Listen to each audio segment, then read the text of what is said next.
بسم اللہ الرحمن الرحیم۔ السلام علیکم تمام سننے والوں کو، خوش آمدید میرے چینل سچی آپ بیتی پر۔ تو جن دوستوں نے ابھی تک میرے چینل سچی آپ بیتی کو سبسکرائب نہیں کیا ہے وہ اسے سبسکرائب کریں اور بیل کے بٹن کو پریس کریں تاکہ آپ کو ملتی رہے آنے والی تمام اپڈیٹ۔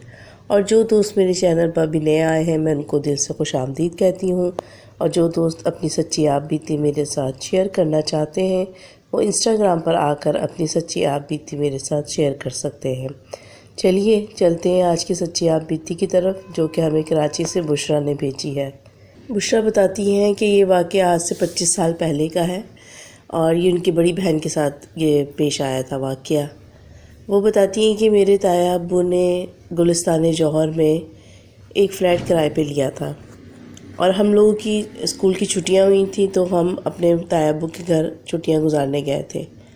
یہ میرے تایا کا دوسرا گھر تھا، کیونکہ میرے تایا نے 2 شادیاں کی ہوئی تھیں، اور ایک جو ان کی وائف تھی وہ گلشن میں رہتی تھیں، اور جو دوسری وائف تھی وہ گلستان جوہر میں رہتی تھیں۔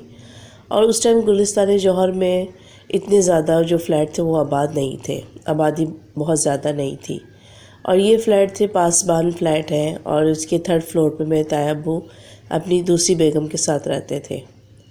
اور کیونکہ وہ کچھ دن اپنی بڑی بیگم کے پاس گزارتے تھے اور کچھ دن اپنی چھوٹی بیگم کے پاس، تو ان کی جو بیگم تھیں وہ پنجاب سے آئی ہوئی تھیں، اور پھر ان کی جو امی اور ان کی بہنیں بھی ان کے ساتھ ہی اسی فلیٹ میں رہتی تھیں، اور ان کی جو سالیاں تھیں وہ ہماری ہم عمر تھیں، اور ہماری ان کے ساتھ بہت اچھی دوستی ہو گئی تھی۔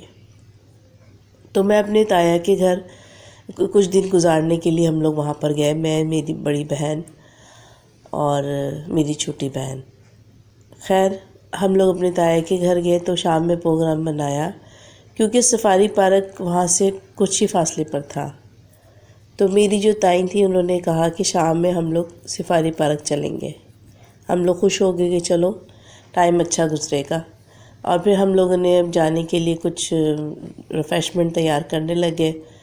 میری تائی کی جو 2 بہنیں تھیں وہ ہماری ہم عمر تھیں، بشریٰ، اور ہمارا ان کے ساتھ بہت اچھا ہی دوستانہ تھا۔ ہم لوگ خوش ہو کے اپنی تیاری کرنے لگے، اور کپڑے وپڑے پریس کر کے شام تقریباً 5:30-6 بجے ہم لوگ سفاری پارک کے لیے نکلے۔ میری تائی اماں، ان کی امی، ان کی دونوں بہنیں اور ہم دونوں بہنیں، تینوں بہنیں ان کے ساتھ سفاری پارک گئے۔ کافی انجوائے کیا ہم لوگوں نے، اور وہاں پر ہم لوگوں نے کھیلا کودا، اور ہم لوگ اپنی یہ جو کزن جو تھیں ہماری ان کے ساتھ ہم لوگ کرکٹ کھیلنے لگے۔ تو میری جو مجھ سے جو بڑی بہن تھی وہ بھی ہمارے ساتھ شامل تھی۔ اچھا جب وہ آؤٹ ہو گئی تو وہ ایک درخت کے نیچے جا کے بیٹھ گئی، اور ہم لوگ اپنا گیم سٹارٹ کر دیا، کھیلنے لگے اپنا گیم۔ پھر مغرب کے بعد تائی کی امی نے کہا کہ بھئی بہت دیر ہو گئی ہے، واپس گھر جانا چاہیے۔ ہم لوگ وہاں سے نکلے اور واپس گھر کی طرف آ گئے۔ معمول کی طرح بالکل سیٹ تھا سب کچھ، لیکن جو میری بڑی بہن تھی وہ پورے راستے خاموش رہیں۔ میں نے کہا شاید تھک گئی ہوں گی اس وجہ سے وہ خاموش ہے۔ جب ہم لوگ گھر پہنچے تو نہا دھو کے ہم سب فریش ہو گئے، اور رات کے کھانے کے تیاری ویاری کرنے لگے۔ میری تائی اماں کچن میں چلی گئی، ان کی امی نماز پڑھنے، اور ہم سب لڑکیاں ایک کمرے میں جا کر بیٹھ گئے۔ لیکن اس میں میری جو بڑی بہن تھی وہ پورے ٹائم میں خاموش رہیں، ایک لفظ بھی انہوں نے نہیں کہا۔ ہم ان کو بلاتے رہے لیکن انہوں نے ہماری کسی بات کا جواب نہیں دیا۔ تو میری جو تائی کی جو بہن تھی وہ کہنے لگی کہ کیا بات ہے، تم اتنی خاموش کیوں ہو؟ تو انہوں نے اس کی طرف بہت غصے سے دیکھا اور گھور کے دیکھا اس کو۔ تو اس نے کہا کہ کیا ہو گیا، میں نے تم سے صرف پوچھا ہی ہے۔ خیر وہ بھی بات کر کے کمرے سے باہر چلی گئی۔ پھر میں اپنی بہن کے پاس آ کے بیٹھ گئی، میں نے کہا باجی کیا بات ہے، کیوں خاموش ہے، گھر جانا ہے آپ نے؟ لیکن انہوں نے میری کسی بات کا جواب نہیں دیا اور مجھے دھکا دے دیا، اور میں زمین پہ گر گئی۔ مجھے اس چیز کا بڑا غصہ آیا۔ میں نے کہا کہ آپ کو ہوا کیا ہے، اور کسی کے گھر آئے ہوئے آپ اس طرح کی بدتمیزی کر رہی ہیں، کیا وجہ ہے؟ انہوں نے میری کسی بات کا جواب نہیں دیا، بس اسی طرح مجھے غصے سے دیکھتی رہی اور ایک صوفے پہ بیٹھی گئی خاموشی سے۔ خیر میں نے بھی مناسب نہیں سمجھا کہ ان کو زیادہ بلاؤں، یہ نہ ہو کہ کوئی اور ہی بدمزگی ہو جائے۔ کھانے کا ٹائم تھا، ہم سب لوگ ٹیبل پہ بیٹھے کھانا کھا رہے تھے، تو میری وہ بڑی بہن کھانے کے لیے نہیں آئی۔ تو میری تائی اماں ان کو بلانے کے لیے گئیں، ان سے کہا کہ بیٹا آ کے کھانا کھا لو۔ انہوں نے ان کی بھی کسی بات کا جواب نہیں دیا، تو تائی اماں نے مجھ سے کہا کہ اس کو کیا ہوا ہے، یہ ناراض ہے کسی بات سے یا تم سے کوئی بات ہو گئی ہے؟ میں نے کہا نہیں تائی امی، ایسی کوئی بات نہیں ہے، میرے خیال سے وہ تھک گئی ہیں۔ انہوں نے کہا کھانا کیوں نہیں کھا رہی؟ میں نے کہا مجھے نہیں پتہ۔ تو کہہ رہی میں بلانے کے لیے گئی ہوں، لیکن اس نے میری کسی بات کا جواب نہیں دیا، اور وہ ایک سائڈ پہ منہ کر کے لیٹی ہوئی ہے۔ خیر انہوں نے کہا چھوڑ، جب بھوک لگی وہ کھا لے گی۔ اچھا رات کا ٹائم تھا، ہم سب کزن جو تھیں باہر بالکنی میں بیٹھ گئی۔ بالکنی سے سفاری پارک بہت واضح نظر آتا تھا اس ٹائم، اب تو خیر فلیٹ بن گئی اس کے آگے، مگر اس ٹائم کافی نظر آتا تھا۔ اور اس کے ٹاپ کے اوپر ایک لائٹ جل رہی تھی کھمبے پہ نا، 3-4 لائٹیں لگی ہوئی تھیں، تو ان میں سے ایک لائٹ جل رہی تھی۔ ہم لوگ بیٹھے باتیں کر رہے تھے، تو میری وہ بہن بھی آ کر ہمارے ساتھ بیٹھ گئی، کوئی انہوں نے بات نہیں کی، اور وہ اسی طرف سفاری پارک کی طرف دیکھتی رہیں اور مسکراتی رہیں۔ ہم سب لوگ سمجھے کہ پتہ نہیں کیا بات ہے۔ میں نے کہا آج کتنا مزہ آیا تھا نا، ہم لوگ سفاری پارک گئے تھے۔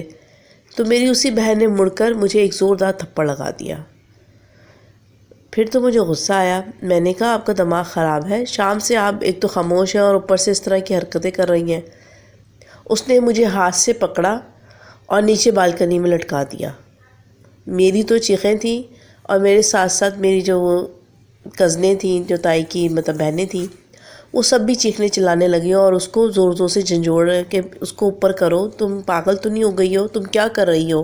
لیکن اس نے کسی کی بھی نہیں سنی اور مجھے ہاتھ سے نیچے گیلری سے مطلب نیچے لٹکا دیا، اور میں تو چیخ رہی ہوں اور ان کا نام لے لے کے کہہ رہی ہوں کہ باجی مجھے اوپر کریں، کیا ہو گیا کیا ہو گیا؟ پھر اس نے تھوڑی دیر کے بعد اوپر کر کے مجھے زمین پہ پھینک دیا۔ میں تو خوب روئی، ہماری چیخوں پکار سے تائی امی، تایا ابو اور ان کی جو ساس تھی وہ بھی اٹھ کر باہر آ گئے۔ جب میرے سب لوگوں نے دیکھا کہ بہن تو بالکل ہی دیوانے وار پاگلوں کی طرح ہنسی جا رہی ہے، اور مجھے جو اس نے نیچے زمین پر پھینک دیا، تو سب نے وہ واقعہ تایا ابو کو اور تائی امی کو بتایا۔ تو تایا ابو نے ان کو پکڑا اور ان سے کہا کہ کیا بات ہے، تم اس طرح کی حرکتیں کیوں کر رہی ہو؟ تو پھر وہ ایک عجیب سی آواز میں، جو کہ ان کی اپنی آواز نہیں تھی، میرے تایا ابو کے ساتھ مخاطب ہوئی اور کہنے لگی، مردانہ آواز تھی، کہ تم میرے راستے میں مت آؤ، خاموش رہو، ایک سائڈ پہ ہو جاؤ، میں تم سے کوئی بات نہیں کرنا چاہتا۔ تو میرے تایا ابو اور ہم سب لوگ بھی پریشان ہو گئے کہ بہن کی جو آواز ہے وہ مردانہ آواز کیوں ہو گئی۔ پھر میری تائی کی جو امی تھی انہوں نے کہا کہ مجھے کوئی معاملہ ٹھیک نہیں لگ رہا، کوئی گڑبڑ ہے، کوئی ایسی بات ہے، کیونکہ ہم جب سفاری پارک گئے تھے جب سے یہ بچی خاموش ہے۔ کیونکہ میری وہ بہن جو تھی وہ بہت ہی پیاری ہے، لمبے سلکی اس کے خوبصورت بال تھے، گورا چٹا رنگ، اور بڑی پیاری ہے وہ۔ تو میری تائی کی امی نے کہا کہ ضرور کوئی ایسا مجھے مسئلہ لگ رہا ہے، خدا نہ خواستہ بچی پہ کوئی اثر تو نہیں ہو گیا۔ انہوں نے یہ بات کہی جو میری بہن نے جا کر ان کا گلا پکڑ کے اور ان کو دیوار کے ساتھ لگا کے اوپر کر دیا۔ یہ دیکھنا تھا تو ہم سب کی تو سیٹی گم ہو گئی، اور ہم لوگ سب سمجھ گئے کہ واقعی میں ہی کوئی ایسی بات ہے۔ میرے تایا نے کہا کہ سب لوگ اس کمرے سے باہر آ جاؤ، اور بڑی مشکلوں سے ہم نے تائی کی جو امی تھی ان کو چھڑوایا، اور ہم سب لوگ اس کمرے سے باہر آ گئے، اور بہن کو ہم نے اس کمرے میں بند کر دیا۔ تو میرے تایا ابو کہنے لگے کہ آپ لوگ کو کیا ضرورت تھی سفاری پارک جانے کی؟ تو ہم نے کہا ہم لوگ تو صرف گھومنے گئے تھے، ہمیں تو نہیں پتہ تھا نا کہ وہاں جا کر ایسا کوئی مسئلہ ہو جائے گا۔ خیر میرے تایا ابو کہنے لگے اب اس دروازے کو صبح تک کوئی نہیں کھولے گا، اس کو یہیں بند رہنے دو، اور ہم سب لوگ تائی کے کمرے میں جا کر بیٹھ گئے، کیونکہ میرے بھی زمین پہ گرنے سے میرے بھی جسم میں بہت زیادہ درد ہو رہا تھا، اور خوف کے مارے میرا پورا جسم کپکپا رہا تھا۔ جو تائی اماں کی امی تھیں وہ بھی بیچاری بوڑھی تو تھیں، لیکن وہ بھی بہت زیادہ ڈر گئی تھیں، اور ان کے بھی گلے میں پورے نشان آئے ہوئے تھے۔ میری بہن نے جو ان کو گلا پکڑا تھا اس سے پوری گردن پہ ان کی انگلیوں کے نشان تھے، اور وہ بیچاری بھی بہت ہی خوف زدہ تھی۔ خیر تایا ابو نے کہا صبح ہوتے ہی ہم دیکھیں گے کیا مسئلہ ہے۔ خیر صبح فجر کی نماز کے بعد تایا ابو نے میرے ابو کو کال کی اور پھر میرے ابو اور امی بھی آ گئے۔ پھر جب دروازہ کھولا تو وہ بہن ہماری بے خبر سو رہی تھی۔ پھر میرے ابو نے اس کو جگایا۔ اس نے بڑے نارمل انداز میں اپنی آواز میں ابو کو سلام کیا اور پوچھا سب خیر خیریت۔ تو پھر ابو نے میرے تایا ابو کی طرف دیکھا تو تایا ابو نے ان کو خاموشی سے باہر بلا لیا۔ میں بھی اپنی بہن کے پاس گئی، اس نے بھی میرے ساتھ بالکل نارمل انداز میں بات کی۔ کوئی ایسا لگ نہیں رہا تھا کہ اس کے اوپر کوئی اثر ہے یا اس کو کوئی کسی بات کا یاد بھی ہے کہ نہیں۔ خیر جب میرے ابو تایا ابو کے ساتھ دوسرے کمرے میں چلے گئے تو تایا ابو نے کہا کہ لگتا ہے کہ ابھی جو وہ اثرات ہیں ابھی اس کے اوپر نہیں ہے، اس بچی کو بھی کچھ یاد نہیں ہے، تو بہتر ہے کہ اس سے اس بارے میں کوئی بھی بات نہ کی جائے۔ خیر میرے ابو نے کہا کہ بیٹا میں آپ لوگوں کو لینے کے لیے آیا ہوں۔ پھر میں بھی تیار ہو گئی، میری بہن بھی، اور ہم لوگ گھر آ گئے۔ تو تایا ابو نے گھر آنے سے پہلے میرے ابو سے کہا تھا کہ اس کو ضرور کسی عالم کو ضرور دکھا دیجیے گا، مجھے لگتا ہے کہ بچے پہ اثرات ہیں۔ خیر ہم لوگ گھر پر آ گئے، سارا دن اچھا گزرا، رات بھی صحیح گزری۔ اس کے بعد ایسی کوئی بات بھی نہیں ہوئی۔ 2-3 دن ہو گئے اس بات کو، تو ہم لوگ بھی ریلیکس ہو گئے، چلو شکر ہے کوئی بھی چیز تھی وہ اسی ٹائم پر تھی، اب نہیں ہے۔ اور میری بہن بھی اب روٹین کے کام، اپنا کھانا پینا، سب سے بات چیت، سب روٹین کی طرح ہی کر رہی تھی۔ پھر تیسرے یا چوتھے دن کی بات ہے کہ رات میں ہم لوگ سو رہے تھے تو مجھے اپنی بہن کی کسی سے باتیں کرنے کی آواز آئی، اور جب میں اٹھی تو میری بہن کھڑکی کے پاس کھڑی ہوئی تھی اور وہ ایسا لگ رہا تھا کہ باہر کسی سے باتیں کر رہی ہے، اور اس کے تمام بال کھلے ہوئے تھے، اور وہ وہیں کھڑی ہوئی کسی بھی انجان آدمی سے کھڑی باتیں کر رہی تھی اور مسکرا رہی تھی۔ میں نے ان کو آواز دی تو انہوں نے پلٹ کے میری طرف دیکھا۔ میں نے کہا کہ باجی آپ یہاں پہ اس ٹائم کیا کر رہی ہیں؟ تو انہوں نے مجھے ہاتھ کے اشارے سے خاموش رہنے کے لیے کہا اور کمرے سے باہر جانے کے لیے۔ میں تو پہلے ہی ان کی حرکتوں سے ڈری ہوئی تھی جو اس دن انہوں نے کی تھی۔ میں خاموشی سے اٹھی اور کمرے سے باہر آ گئی، لیکن میں ابو کے کمرے میں گئی اور میں نے ابو اور اپنی امی کو جگایا اور ان کو بتایا کہ باجی اس طرح کھڑکی کے پاس کھڑی کسی سے باتیں کر رہی ہے۔ میری امی اور ابو میرے ساتھ جب کمرے میں آئے تو دیکھا بہن تو آرام سے بستر پر سو رہی تھی۔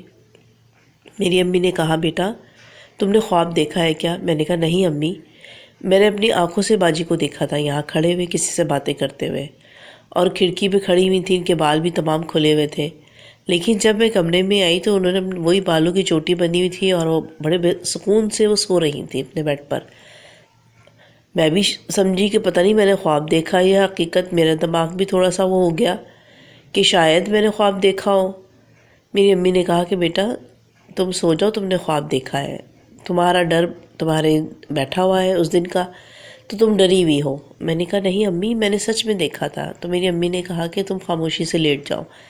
میں نے کہا مجھے تو ڈر لگ رہا ہے، میں تو آپی کے ساتھ نہیں لیٹوں گی، میں دوسرے کمرے میں لیٹوں گی۔ خیر میری امی نے کہا کہ ٹھیک ہے۔ پھر میری امی آپی کے پاس لیٹ گئی اور میں دوسرے کمرے میں۔ صبح معمول کی طرح آپی اٹھی، اپنے سب وہی کام، لگ ہی نہیں رہا تھا کہ کوئی ایسی بات ہوئی ہے۔ پھر میں نے ڈرتے ڈرتے ان سے پوچھا کہ آپی رات کو تم کھڑکی کے پاس کھڑی ہوئی تھی، کس سے باتیں کر رہی تھی؟ تو اس نے کہا کہ نہیں میں تو کھڑکی کے پاس نہیں کھڑی تھی۔ تو میں نے کہا نہیں تم کھڑکی کے پاس کھڑی ہوئی تھی۔ اس نے کہا نہیں تمہارا دماغ خراب ہے، میں تو کھڑکی کے پاس نہیں کھڑی۔ پھر میں نے کہا اچھا شاید ہو سکتا ہے میں نے خواب دیکھا ہو۔ وہ دن بھی بہت سکون سے گزرا۔ پھر ایک دن ہم لوگ تایا ابو کے گھر، ان کی جو سالی تھی اس کی سالگرہ تھی، تو میں میری بہن امی ابو ہم سب ان کے گھر گئے اور ہم لوگوں نے سالگرہ انجوائے کی۔ رات میں کافی ٹائم ہو گیا تھا، ہمیں تقریباً 12-1 بج گیا تھا وہاں سے واپسی پہ، کیونکہ ہمارا گھر جو تھا وہ ناظم آباد کی طرف تھا اور تایا ابو کا گھر جو تھا وہ گلستان جوہر میں تھا۔ تو تایا ابو نے کہا بھی کہ آپ لوگ رک جائیں، صبح چلے جائیے گا، لیکن میرے ابو نے کہا کہ نہیں صبح مجھے کام کا مسئلہ ہوتا ہے تو میں یہ اپنے گھر نہیں جاؤں گا۔ خیر ہم لوگ وہاں سے نکلے، ہم لوگوں نے ٹیکسی کروائی اور ہم لوگ واپس اپنے گھر کی طرف آ رہے تھے۔ ہم نے جب سفارق پارک کے پاس پہنچے ہم تو ایک دم ہی میری بہن نا کہکے لگانے لگی اور عجیب سی آواز میں باتیں کرنے لگی۔ میرے ابو اور میری امی دونوں پریشان ہو گئے اور ٹیکسی ڈرائیور بھی بہت زیادہ پریشان ہو گیا۔ وہ تو کہنے لگا کہ میں آپ لوگوں کو یہاں اتار رہا ہوں، میں آپ لوگوں کے ساتھ آگے مزید نہیں جا سکتا۔ میرے ابو نے کہا بھائی اللہ کا واسطہ ہے، رات کا اتنا ٹائم ہو گیا ہے، تم ہمیں گھر تک پہنچاؤ۔ لیکن وہ تو بضد تھا کہ نہیں، میں آپ لوگوں کے ساتھ آگے نہیں جا سکتا، اور اس نے ہمیں وہیں پر سفاری پارک کے پاس اتار دیا۔ خوف کے مارے میری تو بالکل ہی آواز بند تھی، اور آپی عجیب طرح کی حرکتیں کر رہی تھی۔ اس کا دوپٹہ بھی اس کے پاس نہیں تھا، اور بال اس کے پورے کھلے ہوئے تھے، اور وہ پاگلوں کی طرح سفاری پارک کی طرف بھاگ رہی تھی۔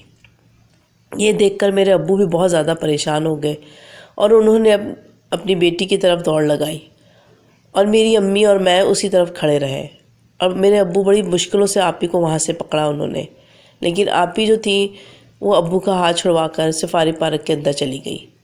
میرے ابو نے وہاں پر ایک گارڈ تھا، اس کی مدد لی اور اندر گئے، اور اندر سے بڑی مشکلوں سے آیت الکرسی پڑھ کر، اور جو ان کے اللہ کا کلام آتا تھا وہ انہوں نے پڑھا، اور بڑی مشکلوں سے آپی کو قابو کیا، اور ایک ٹیکسی وہاں سے ہم لوگوں نے پکڑی اور واپس تایا ابو کے گھر کی طرف آ گئے۔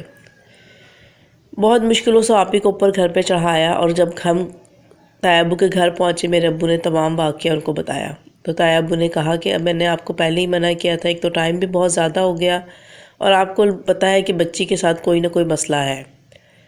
میرے ابو نے کہا اس دن کے بعد اس نے ایسی کوئی حرکت ہی نہیں کی، تو ہمیں کسی کو دکھانے کی نوبت ہی نہیں آئی۔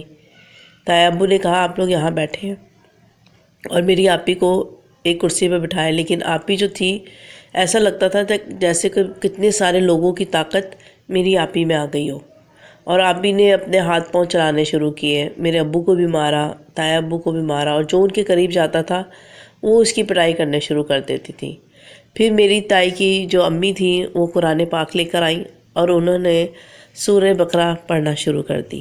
جیسے جیسے وہ سورہ بقرہ پڑھتی جا رہی تھیں، آپی جو تھیں وہ نارمل حالت میں آتی جا رہی تھیں، اور پھر ایک دم ہی آپی بے ہوش ہو کر زمین پر گر گئی۔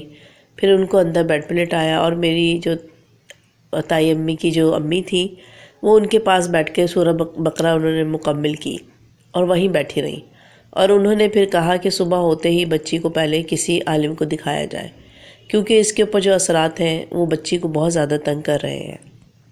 خیر صبح ہوئی، میرے ابو اور تایا ابو کسی عالم کے پاس پہنچے اور ان کو اپنے گھر لے کر آئے۔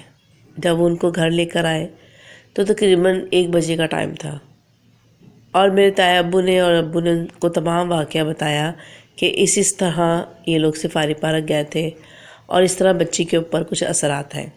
خیر انہوں نے کہا کہ آپ لوگ یہیں بیٹھ جائیں اور بچی کو میرے پاس لے کر آئیں۔ آپی اس ٹائم بھی بالکل نارمل حالت میں تھی جیسے کہ وہ ہوتی ہے۔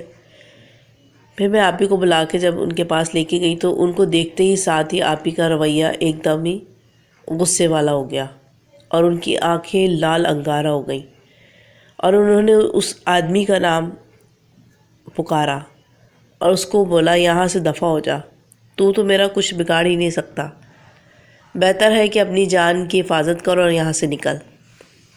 آپی مردانہ آواز میں اس کے ساتھ گفتگو کرنے لگی، لیکن وہ آدمی بھی کہیں زیادہ ہی پہنچا ہوا آدمی تھا۔ اس نے کہا کہ تو شرافت سے یہاں پہ آ کے بیٹھ میرے پاس، لیکن میری آپی جو تھی وہ وہیں دروازے پہ کھڑی رہی۔ میرے ابو اور تایا ابو ان کو پکڑ کے اندر لانے کی کوشش کرنے لگے، لیکن وہ آپی جو تھی ایسا لگ رہا تھا کہ جیسے کوئی پتھر کا بت ہے، اور وہ ابو اور تایا ابو سے ہلایا بھی نہیں جا رہا تھا۔ بڑی مشکلوں سے پھر وہ جو تھے عالم صاحب وہ اٹھے، اور وہ آ کر آپی کے سامنے کھڑے ہو گئے، اور انہوں نے آتے ساتھ ہی آپی کے جو بال تھے وہ انہوں نے اپنی مٹھی میں پکڑے اور اس میں کچھ پڑھنا شروع کیا۔ جب انہوں نے وہ پڑھنا شروع کیا تو میری آپی جو تھی وہ جیسے غصے میں ہاتھ پاؤں چلانے لگی، لیکن وہ عالم صاحب تھے جو اللہ کا کلام پڑھتے جا رہے تھے، تو آپی جو تھی نارمل ہو گئی۔ پھر انہوں نے اپنے سامنے کرسی پہ ان کو بٹھایا، اور آپی کا جو سر تھا بالکل نیچے زمین کی طرف ہی جھک گیا، اور وہ بھی کرسی کے اوپر بالکل جیسے کہ سجدے کی حالت میں آ گئی، بے ہوش ہو گئی میری آپی۔ لیکن وہ جو عالم صاحب تھے انہوں نے ان کے ہاتھ میں جو آپی کے بال تھے وہ اس پر کچھ مسلسل پڑھتے جا رہے تھے۔ پھر آپی ایک جھٹکے سے اٹھی اور اس نے اپنی آنکھیں کھول لی۔ جب اس نے وہ آنکھیں کھولی ہم نے جو منظر دیکھا میں بیان نہیں کر سکتی تھی، کیونکہ وہ شکل میری آپی کی تھی ہی نہیں۔ عجیب طرح کی شکل تھی، کالا سیاہ آپی کا منہ ہو رہا تھا، آنکھیں لال ہو رہی تھیں اور عجیب طرح کے ان کے ہونٹ، اور بس وہ لگ رہا تھا کہ وہ میری آپی کا چہرہ ہے ہی نہیں۔ اور انہوں نے پھر پوچھا کہ بدبخت تو کہاں سے آیا ہے؟ اس نے کہا کہ میں اس لڑکی کے بالوں پر عاشق ہوں، اس لڑکی کے بال بہت پیارے ہیں، میں اس کو چھوڑ کے نہیں جاؤں گا۔ لیکن وہ جو عالم صاحب تھے انہوں نے کہا کہ اگر تو اسے چھوڑ کے نہیں جائے گا تو پھر تجھے پتہ ہے تیری سزا کیا ہے۔ اس نے کہا مجھے کچھ بھی سزا دے لے، میں اس لڑکی کو چھوڑ کے نہیں جاؤں گا، اب یہ میرے قبضے میں ہے اور میں اسے اپنے ساتھ لے کے جاؤں گا۔ عالم صاحب کہنے لگے تجھے پتہ ہے کہ یہ بچی ایک انسان ہے اور تو جن ہے، تو اس کے ساتھ ایسا نہیں کر سکتا، میں تجھے جلا کر بھسم کر دوں گا اگر تو یہاں شافت سے نہیں گیا اس بچی کو چھوڑ کر۔ وہ کہنے لگا تو میرا کیا بگاڑے گا، میں تو تجھ سے بہت طاقت میں زیادہ ہوں۔ اس نے کہا تو چاہے مجھ سے طاقت میں زیادہ ہو، لیکن میرے پاس جو کلام الہی ہے وہ سب سے زیادہ طاقتور ہے۔ پھر انہوں نے اپنے کلمات پڑھنا شروع کیے، اور وہ جو آپی کے اندر جو بھی چیز تھی، جو بھی جن تھا یا جو بھی مخلوق تھی، اس نے عجیب و غریب قسم کی آوازیں نکالنا شروع کر دی، اور دیکھتے ہی دیکھتے آپی کے جسم میں عجیب طرح سے جھٹکے لگنے شروع ہو گئے، اور آپی جو میری ایسا لگ رہا تھا جیسے اسے کسی نے کرنٹ لگا دیا ہو، پورا جسم اس کا کپ کپا رہا تھا۔ اس کی یہ حالت دیکھ کر مجھے بہت زیادہ رونا آ رہا تھا کہ میری اتنی پیاری بہن کچھ ہی دنوں میں اس کا کیا حال ہو گیا ہے۔ خیر قاری صاحب جو بھی تھے وہ اپنا پڑھتے رہے، اور پھر دیکھتے ہی دیکھتے میری آپی کے بالوں میں اکڑاہٹ سی آنے شروع ہو گئی، اور سارے بال اس کے جیسے کہ گچھا سے بن گئے۔ پھر انہوں نے ان بالوں کو پکڑا اور اس پہ اپنا کلام پڑھ پڑھ کے پھونکتے رہے، اور دیکھتے ہی دیکھتے آپی کے بالوں میں سے راکھ نیچے زمین پر گرنے لگی، اور آپی کے پورے کپڑوں پہ اور زمین پہ راکھ جو تھی وہ پھیلتی چلی گئی۔ پھر وہ تقریباً گھنٹے تک وہ جو تھے عالم صاحب وہ میری آپی کے اوپر دم کرتے رہے، اور پھر کچھ دیر کے بعد میری آپی بے ہوش ہو گئی، اور پھر انہوں نے کہا کہ بچی بالکل ٹھیک ہے، آپ بچی کو اندر لے جا کے لٹا دیں، اور پھر انہوں نے کہا کہ مجھے کچھ کپڑا لا کر دیں، میں یہ راکھ اس میں سمیٹوں گا۔ پھر انہوں نے تمام راکھ جو بھی تھی وہ سمیٹی اور اس کپڑے میں ڈالی، اور اس کو شاپر میں ڈال کے اپنے ساتھ انہوں نے کہا کہ میں اس کو لے جاتا ہوں اور میں اس کو کسی جگہ پہ بہا دوں گا، لیکن اب آپ کی بچی بالکل ٹھیک ہے، لیکن کوشش کیجیے گا کہ بچی کو کہیں بھی ایسی جگہ پہ مت بھیجیے گا رات میں، یا نہ ہی جانے دیجیے گا، اور بچی کی کوشش کیجیے گا بالوں کی بھی ذرا حفاظت کریں، بچی بے وجہ اپنے بال مت کھولیں۔ خیر وہ تو چلے گئے، اور پھر کچھ دیر کے بعد میری آپی جو تھی وہ ایسے لگا کہ نیند سے اٹھی ہیں۔ ہم نے ان سے باتیں کچھ کی، ان کو کچھ یاد کروایا، لیکن ان کو کوئی بھی بات یاد نہیں تھی۔ ایسا لگ رہا تھا کہ جیسے کہ وہ ان کو کچھ نہیں پتہ کہ ان کے ساتھ کیا ہوا ہے یا انہوں نے کسی کے ساتھ کیا کیا ہے۔ خیر میرے تایا ابو نے، تائی نے اور امی نے منع کر دیا کہ اب اس بچی کے ساتھ کوئی بھی ذکر مت کرنا کہ اس کے ساتھ کیا ہوا تھا یا اس نے کیا کیا تھا۔ خیر اس کے بعد الحمدللہ میری آپی بالکل ٹھیک ہو گئی۔ پھر کچھ عرصے کے بعد ہی ہم نے اپنی آپی کی شادی کر دی، اور اللہ کا شکر ہے وہ ماشاءاللہ اپنے گھر میں خوش ہے۔ لیکن ہم نے ان کو بہت بعد میں اس واقعے کے بارے میں بتایا تو وہ کہنے لگی مجھے تو کچھ بھی یاد نہیں ہے۔ ہم نے کہا ہاں امی نے سب نے منع کیا تھا آپ کو بتانے کا کہ آپ کو نہ بتایا جائے۔ خیر اللہ کا شکر ہے الحمدللہ بہت اچھی اپنی زندگی گزار رہی ہیں، اور میں بھی اللہ کا شکر ہے اب شادی ہو کر دوسرے شہر میں آ گئی ہوں، لیکن میرے امی ابو اور تایا تائی وہیں پر رہتے ہیں آج بھی۔ تو یہ تھی بشریٰ کی سچی آپ بیتی۔ امید کرتی ہوں آپ لوگوں کو پسند آئی ہوگی۔ اس ویڈیو کو لائک کیجیے گا، اپنے دوستوں کے ساتھ شیئر کرنا مت بھولیے گا۔ مجھے اور اپنے پیاروں کو اپنی نیک دعاؤں میں ضرور یاد رکھیے گا۔ اللہ حافظ، فی امان اللہ۔